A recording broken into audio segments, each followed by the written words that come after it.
5ই আগস্টের পর জুলাই আগস্টের মানবতা বিরোধী অপরাধের বিচারের জন্য পুনর্গঠিত হয় আন্তর্জাতিক অপরাধ ট্রাইব্যুনাল।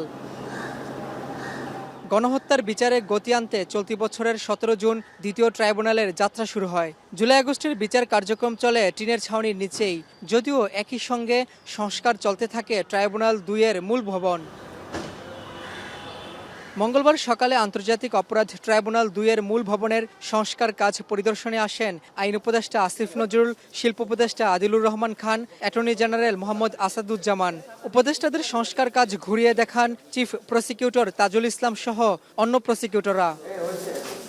পরিদর্শন শেষে আইন উপদেষ্টা বলেন, জুলাই আগস্টের বিচারকে সর্বোচ্চ গুরুত্ব দিচ্ছে সরকার, বিচারের গতিও সন্তোষজনক। জুলাই গণঅভ্যুত্থানকালে যে আমাদের 1000-এরও বেশি ছাত্র জনতাকে হত্যা করা হয়েছে এবং হাজার হাজার মানুষকে পার্মানেন্টলি পঙ্গু করা হয়েছে, এই ভয়াবহ মানবতা বিরোধী অপরাধের বিচার অপরিহার্য, অনিবার্য। সেই বিচার করার লক্ষ্যে প্রথম থেকে আমরা অবিচল আছি। বিচারের যে গতি আছে সেটা আমরা যথেষ্ট সন্তুষ্ট আছি। গুমসহ অন্যান্য মানবতা বিরোধী অপরাধের মামলার বিচারে ত্বরান্বিত করতে প্রয়োজনে আরও একটি ট্রাইব্যুনাল প্রতিষ্ঠা করা হতে পারে বলে জানান আইন উপদেষ্টা। আমরা এমনকি এটাও চিন্তা করছি, আমরা এখন 3 সেটটা খালি হয়ে গেলে আমরা আন্তর্জাতিক অপরাধ আদালত 3ও করতে পারি।